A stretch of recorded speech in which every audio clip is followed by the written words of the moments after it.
Before we even begin, I am going to give a little brisk trigger warning to give you a little bit of a heads up for this video because it is literally the title of the video. In China, there is a trend right now to abuse a bunch of black kids. I don't know what's going on. I really don't grasp it. They're torturing black children for views. I don't know what's happening. I really am a little bit confused, and I believe it all stemmed from a doll. So I'm going to show you the doll of which it all stemmed from first in order to make this a bit easier and better for you to grasp. So this is the Natasha doll. It's a stress relief doll that is going viral on TikTok as of current. People are going crazy about this doll is what's happening here. So now you may not think the doll is that deep, but let's go ahead and look at the doll for a moment. Videos featuring a stress relief toy nicknamed Natasha are going viral online and sparking major controversy. So I want to point this out. They're stretching and pulling the doll. They're knocking around. They're smacking it up. They're hitting it with all the nonsense. And I also want to point out that the voice you hear in the background of this video is not a real news reporter in any capacity. There's a bunch of these news reporter channels on TikTok. This is AI video. This is AI, not the doll itself. It's an AI voice. So let's continue to go down this rabbit hole. The doll resembles a small black baby, and in many clips, users squeeze it, stomp on it, throw it, and even run it over for content. It's very strange to see how they are just abusing a black doll. Now I want to point this out. This is very important. They abuse dolls in general, whether it's white, Asian, whether it's fantasy. They abuse dolls of all shapes and kind. But very specifically, this Natasha doll is being shown to be very black, right? Now, you may not say it's that deep. You may say it's strange. You may say it's awful. And I'm with you here so far. But there's a bigger reason behind why I'm showing these clips first. So let's get into these clips before we get into anything. Videos are usually framed as jokes or stress relief, and the trend has spread quickly across social media. It just seems crazy to show it in such disgusting ways and how stretchy it is and nasty and vitriolic. And it's strange because obviously the dolls aren't real, but it feels so odd to see this. This is a very strange and nonsensical way to portray this specific thing. I feel as though there's some deeper amalgam going on here. What caught people's attention is that these toys come in multiple colors, yet the trend seems heavily focused on this specific version of the doll. See what I mean? There's a bunch of other different kinds of the dolls. If it were just the white dolls or the colorful dolls, something like that, if it was every doll that I was seeing, it'd be fine. But it's very specifically when it's the black dolls, it's wild and disgusting. It's nonsensical nasty. That immediately made some viewers uncomfortable. As the clip spread online, reactions became divided. Some people dismissed it as harmless internet humor involving a squishy toy. Others argued the videos felt disturbing, especially because the doll appears to represent a black child while being used in violent or humiliating ways. It just seems strange. It's very odd, right? And maybe it's a different kind of humor that I don't grasp. Maybe it's some humor that I'm not understanding. And if I don't understand the humor, that's fine. You know, all humor is not for me. I obviously can't grasp the disgusting, nasty, vitriolic humor that insults everybody. I grasp it. But maybe this kind of humor just isn't up my alley. I'm not quite sure. The debate quickly moved beyond the toy itself and turned into a larger conversation about race, online behavior, and how far people push trends for views and engagement. And now the internet is split. Some people say critics are overreacting to a toy, while others believe there's a reason this specific doll became the center of the trend in the first place. The fact that there are so many videos of specifically the black variant of the doll is very alarming to me. Now, at first, and this is very important to the entire thing, right? I didn't care about this at all at first. I just thought, you know, whatever. It's not like they're going to do this in real life to real people. That just seems disgusting. It wouldn't make any sense to do this to a real person in any capacity. It just seems odd. It's goofy. But then I found this video right here. So this video, and I'm going to give you a precursor warning to this video. I'm going to blur it too. I'm going to blur this video and explain what's going on in said video.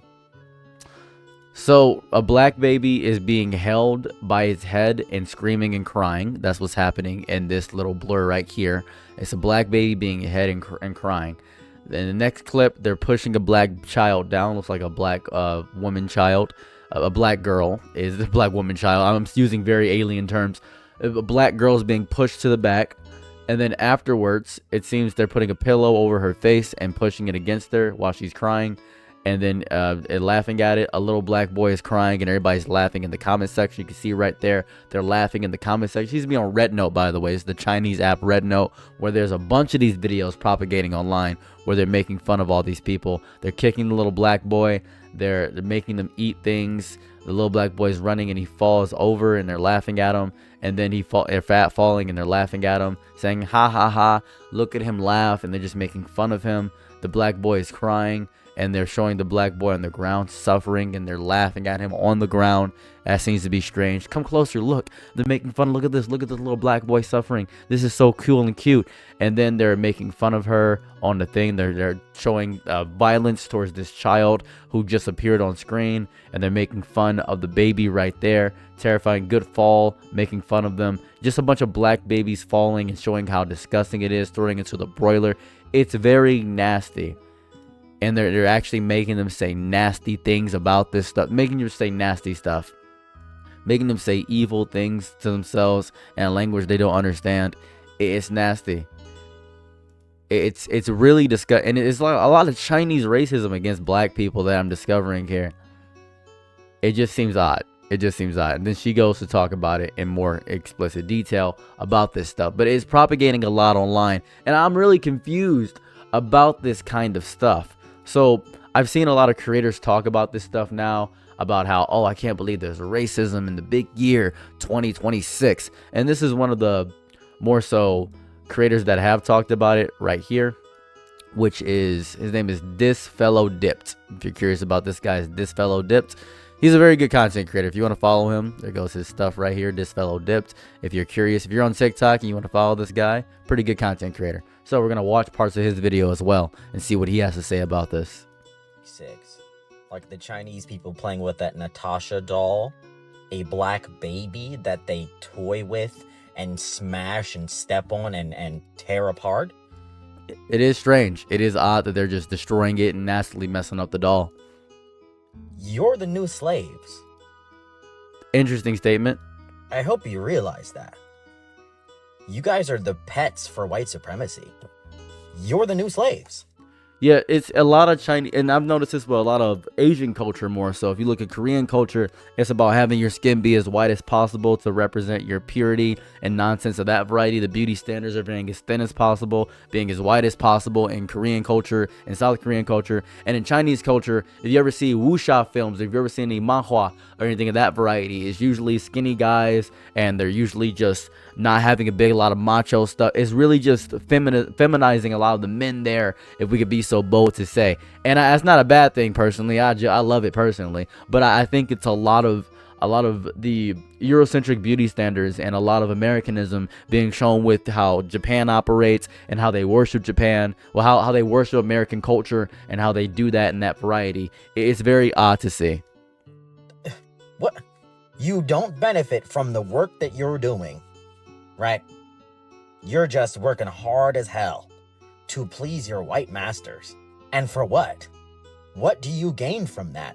In my opinion, China should be cut off from the rest of the world monetarily until they figure that shit out. Seems a little bit drastic. I'm not gonna lie, that's a little bit of a drastic take. I don't agree with this person with everything he says, by the way. I want to point this out. I don't agree with everything this person says. Seems a little bit of a drastic take to say China should be cut off monetarily. I think China's fine. I think China's a beautiful place. I think just the culture in itself has a little bit of a oopsies when it comes to a lot of the racist slander and racist propaganda that goes with it. Because that's disgusting.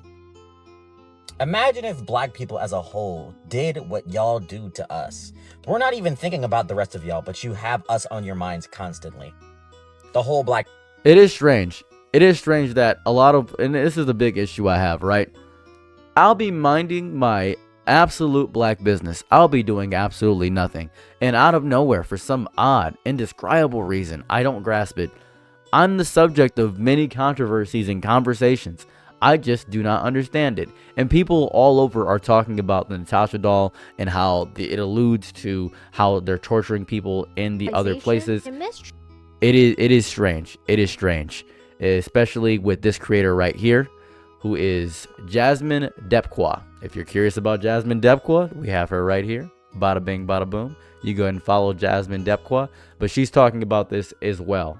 Treatment of black children and black people as a whole. You're reinforcing the idea that black people are objects rather than human beings deserving of dignity, humanity, and respect.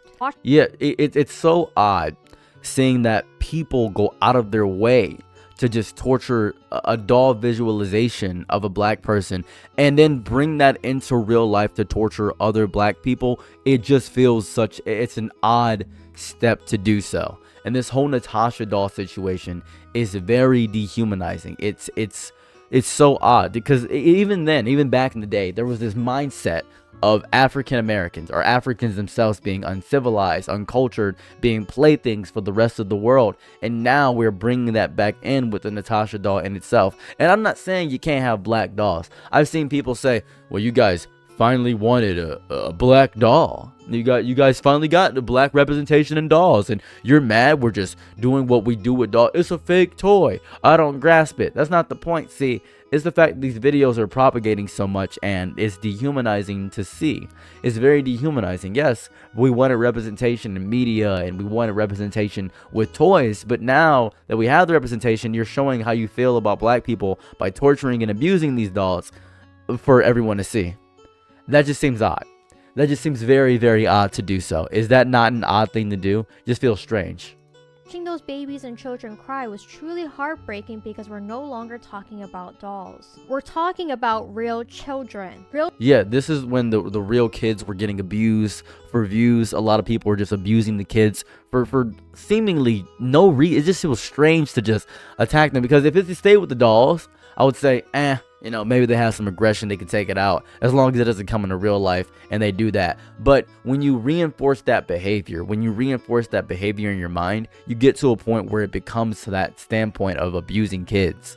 Children being humiliated, exploited, and dehumanized. And unfortunately, this isn't new. The exploitation of African children has been happening for years.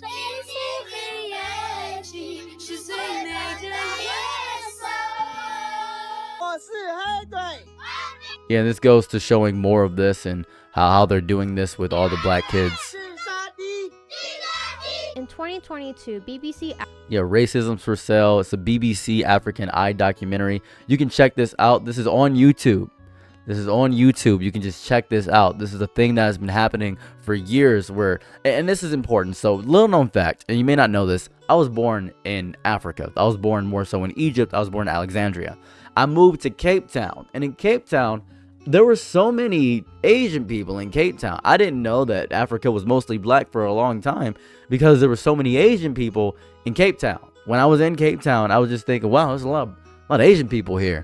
And when I was a child, they just kind of abused me a lot. I was abused by a lot of Chinese people growing up in Africa. Now, does this make me hate Chinese people? No, I have no hate in my soul and body for Chinese people. I think there's bad people in every race. I think there's bad people in every group. I think these people just had a lot of frustrations, whether they be about black people or in some capacity about their own lives, and they hated me and they used me as a scapegoat to take that hate, anger, vitriol, and rage out. And that's fair. That's just what you want to do. But anyways, back to this.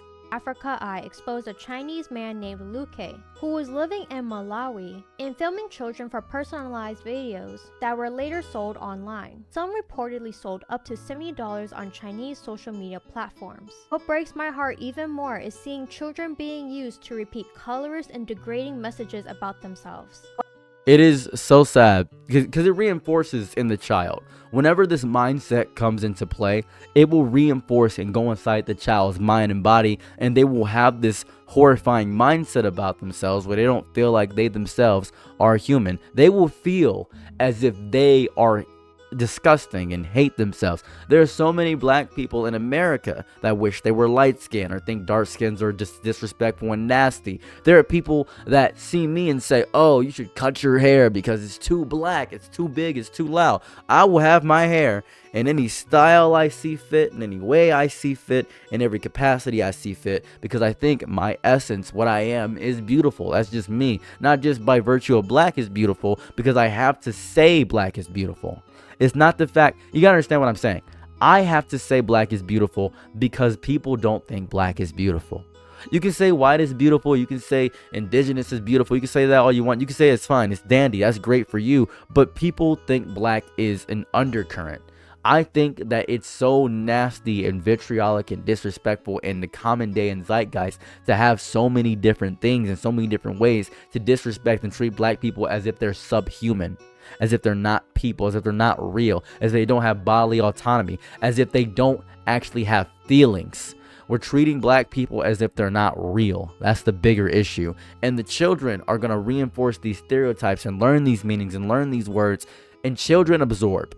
All children know how to do is absorb their environment and what's around them. When you see a bad kid acting up, probably got parents that are bad as well. When you see things of that variety, when you see a kid that enjoys abusing and hurting others, they probably get abused and hurt at home. And that's how they learn things, because children, all they know how to do is absorb. If your child is lying, your child probably doesn't trust you or is used to liars. That is how it works. Children absorb their environments, and they are a reflection of the ecosystem and culture that they propagate. That is what children are. That's how it operates. Back to this. Whether it's reinforcing the idea that lighter skin is beautiful, undermining their intelligence, or having children call themselves monsters. That's bad. And all these things are horrible and nasty and evil to do to a child that doesn't know any better. A kid doesn't know any better. He doesn't. These messages can have a lasting impact on how children view themselves and their worth. It's hurtful, it's concerning, it's disrespectful, and above all, it's dehumanizing. Anti-blackness within Asian communities doesn't just appear out of nowhere. It shows up through stereotypes, colorism, harmful beauty standards, and the way black people are talked and portrayed. We've seen it in exploitation of African children. We've seen it in reports of Africans being denied entry into businesses. We've seen it in incidents where black people were compared to animals, including a museum exhibit in China displayed photos of black people next to monkeys. Comparison rooted in some of the oldest and most dehumanizing racist stereotypes. And every time these conversations come up, people would rather get defensive than address the harm itself. As an Asian woman, that's what hurts the most. Because holding our community accountable shouldn't be controversial. It should be the bare minimum. It's strange here too, because I've spoken to a lot of people about this. Before I made this video, I was speaking to a bunch of people because I like to talk to other communities and see how they feel about it. And a lot of people think that there is no racism in any capacity that exists between Chinese or Asian people and black people because of Chinese Asian stores or black beauty stores where it's run by Asian people, or more so even nail salons where Asian people do black people's nails and stuff of that variety. They say, well, they have a deep internet community. It's the same way I feel about Asian people hating black people is the same way I feel about transphobic gay people. Same way I feel about that. It's this mindset that if you attack the other group that is also lower, right, the other group that is also hated by the greater majority, you are somehow deemed as one of the good ones. If you attack these people, it's the Uncle Tom effect, where you say, okay, well, I'm not like these other blacks, I'm different. When a gay white man or a gay black man says, well, I'm not like the other gays, I'm a Republican, or I care about, you know, I don't care about trans people. It's the gay Republican phenomenon over and over again. I don't know if you guys remember the gay Republican phenomenon, which was this. LGBT conservatives and independents exist. And we have to have a second coming out since everyone thinks we're all leftists. We aren't all white. Some of us are religious or spiritual. But most of us just want smaller government and less overarching control. We are more accepting than you're told to believe. We listen to what others have to say, even if we disagree. We are just as diverse as straight conservatives when it comes to issues like gay marriage, foreign policy, and abortion. We don't make being gay or trans our entire personality. Some of us live in rural cities in red states. Some of us live in major blue cities. We are brave and we stand for what we believe in. We aren't triggered by wrong pronouns or gay jokes. But it can get lonely at times. Sometimes being a trans conservative makes you hated by both sides. We aren't pygmies or grifters just because we have a different opinion, and saying that we are is actual homophobia. Most non-LGBT conservatives or independent thinkers are pro-LGBT and pro-transitioned rational adults. Completely understand that our sexual orientations or gender identities don't correlate or dictate our political or social ideologies. And we're actually way more common than leftists would like to admit. I swear I'm not a leftist just because I have blue hair and a septum piercing. I hate that the woke left has taken this look away from us. Again, it's that I'm one of the good ones mentality that propagates a lot of the time. When you see it over and over again, it just seems odd to bring it up over and over again to see that. And I just don't get it. I wish I did. I just don't get it. This Natasha doll situation has left me so astray and destroyed. And I'm gonna talk about this because it really gets me. I think in a bigger, grander sense, the Natasha doll discourse in totality is a perfect example of how the internet works. Because within hours, every conversation stopped being about the doll in itself. It became a race war. People picking teams, drawing battle lines, creating entire narratives just to fit their own interpretation of the event instead of what's actually happening, because the people that are being harmed are being undermined. It reminds me so deeply of abortion in totality, where women say, I would like the choice if I want to keep the child. And people say, you're just killing kids. Just have the baby and then give it to somebody else who don't want to have the baby. We need more lives. Create more babies. And I've discovered a great way to combat the pro-lifers. Make it all black women. If you make it all black women, then they will say, man, you know what, actually, you're probably right. We should have pro-choice because black women shouldn't have any children. I feel as though if we do that, we may actually get some progress. If we have to use their own tactics against them, because I've discovered that most pro-lifers are actively racist, if I could be so bold to say. It just feels as though every time I encounter a pro-lifer, they're probably Republican, they're probably heavily Christian, wildly conservative, and I'm feeling as if we're getting a lot of that more than anything out of everything. It kills me. It kills me. It absolutely kills me.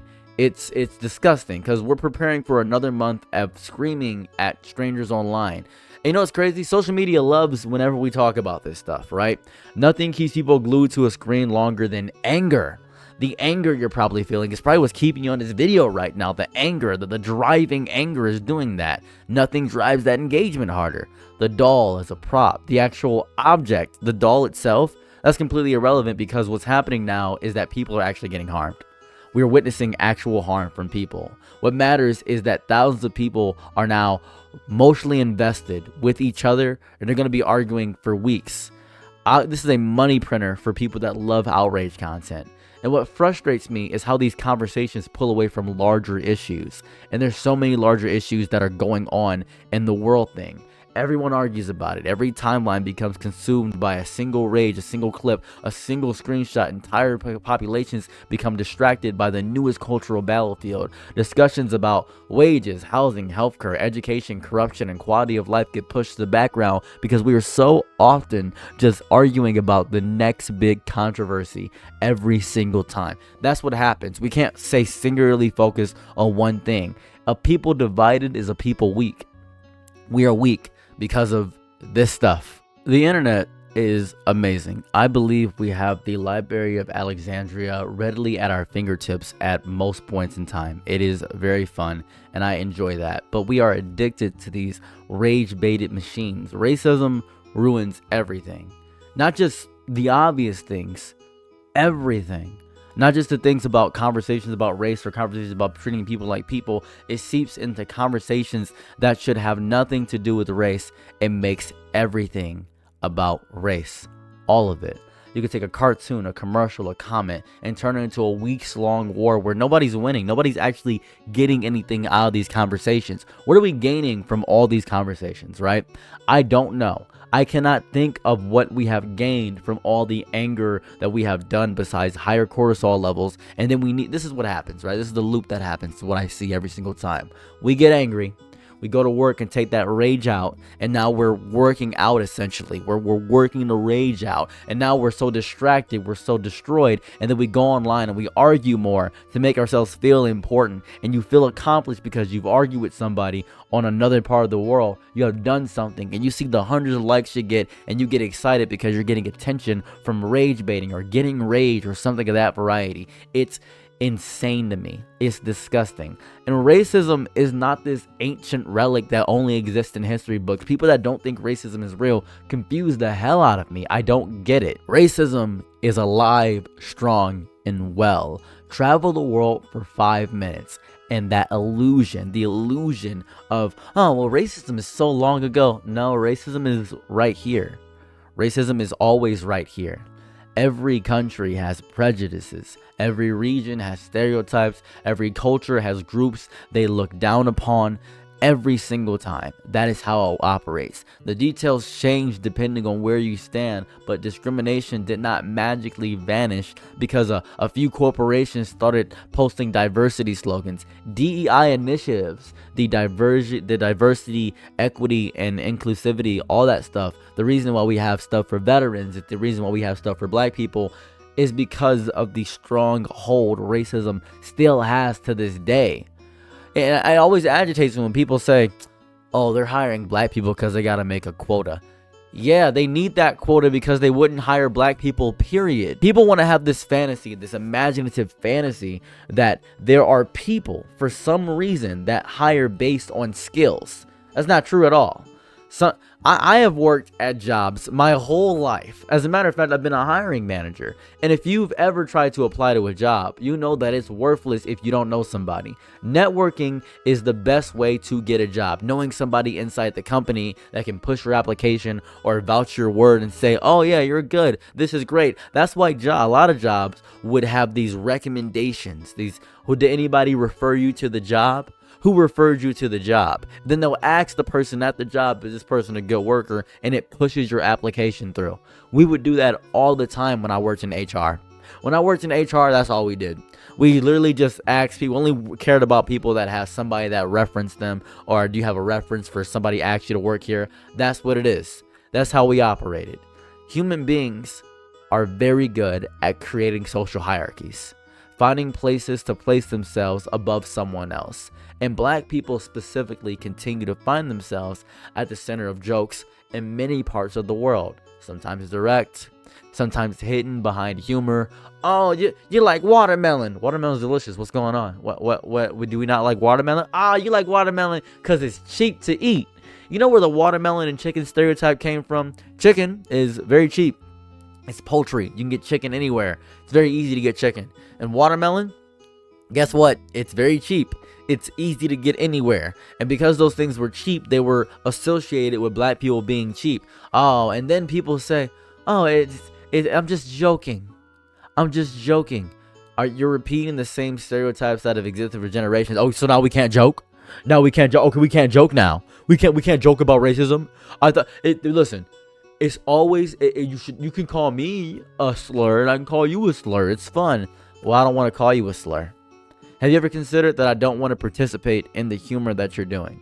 Have you ever considered that the humor that you're doing hurts more people than it makes you entertain? Oh, well, now I can't do anything. White boys are always down. No. I'm asking you to be considerate, and you're being mad about being considerate towards other people's feelings. That's it. That's the entirety of what's happening. It's disgusting. A joke made in one country can spread to millions across the planet within hours. Humor has always reflected cultural attitudes. Look at, let's say, movies 20 years ago. Watch Click by Adam Sandler. Watch Billy Madison.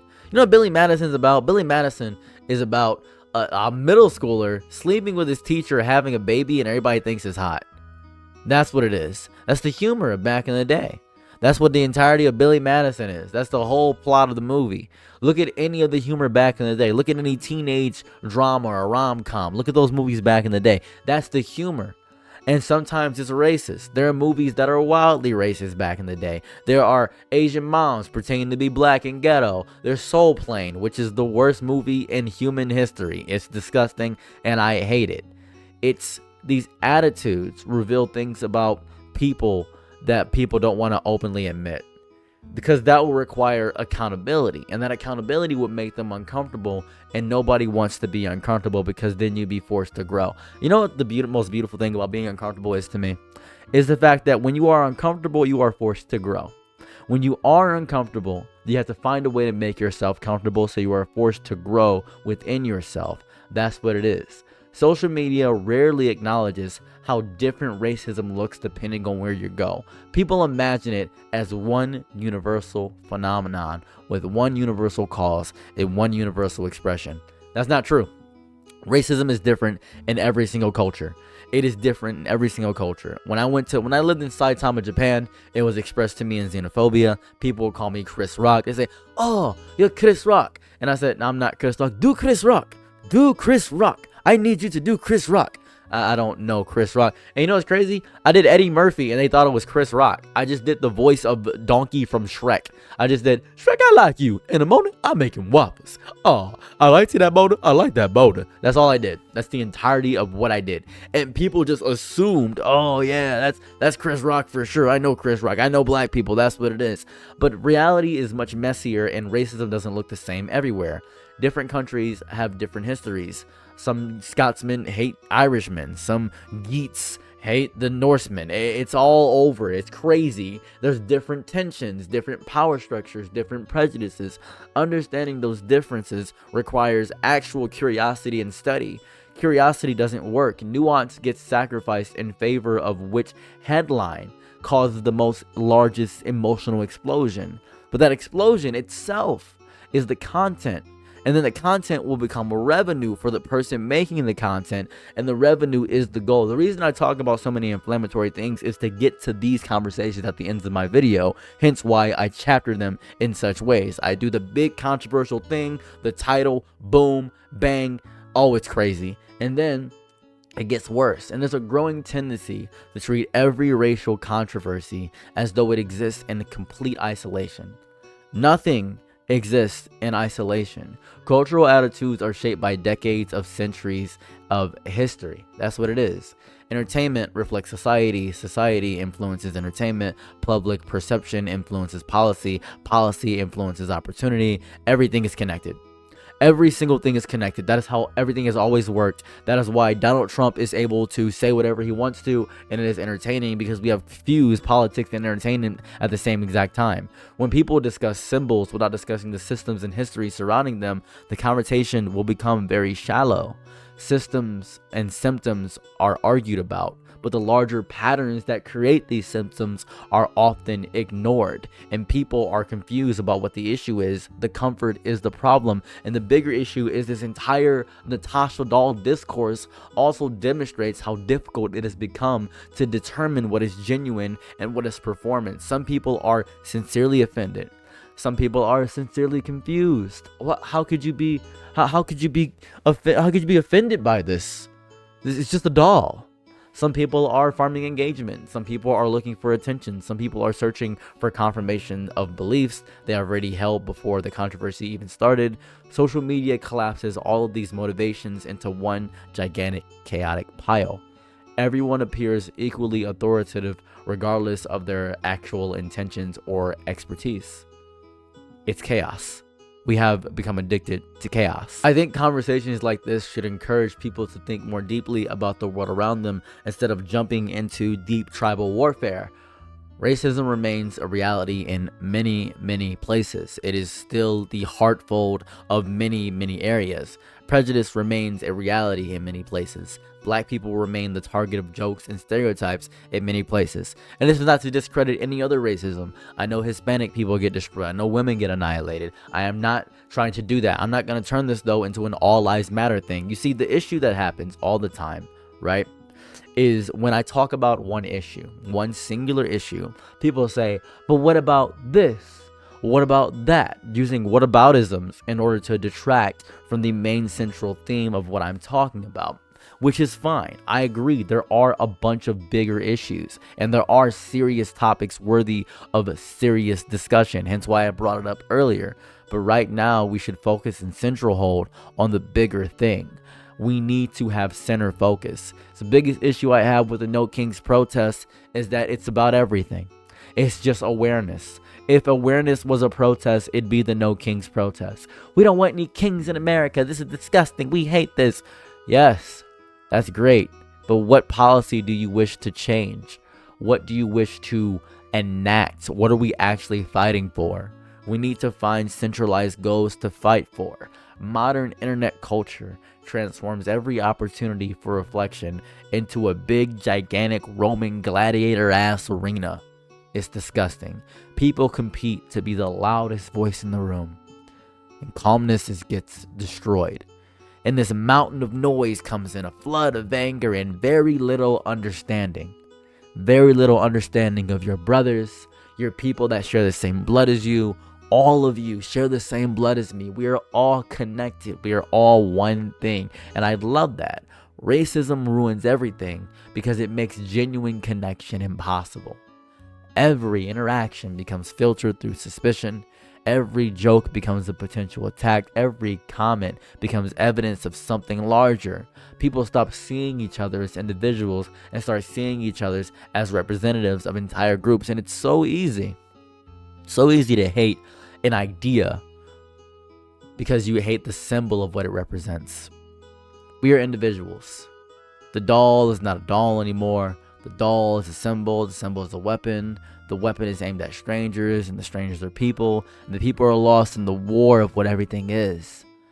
We are going to get to the next controversy, the next headline, and the same people will return to the same battlefields, the same arguments we made, and the same exhaustion will spread, and racism will still be there.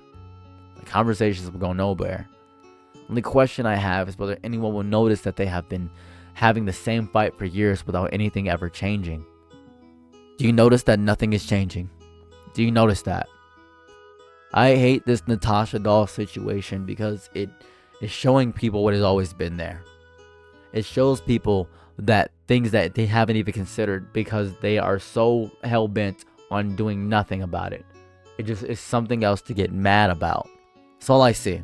All I see all the time is something else to get mad about. What can we possibly do about the Chinese people being mad and angry about Africans? Our gas prices are horrible. Our president sucks. I wish we could centralize our focus on one thing. For a little bit if we could. Anyway, let me know your thoughts, comments, and concerns about this content and the situation down in the comment section down below. Please don't forget to subscribe. We're trying to get to 300,000 subscribers by the end of June. Big goal. Don't know if I'll make it, but it'd be lovely. With that being said, I've been me, and I'm out. Peace. Bye. I'm your nigga night, be my loyal low. Ooh, happy to try what you need. Your world, I love to live in it. Ooh, I love the ride.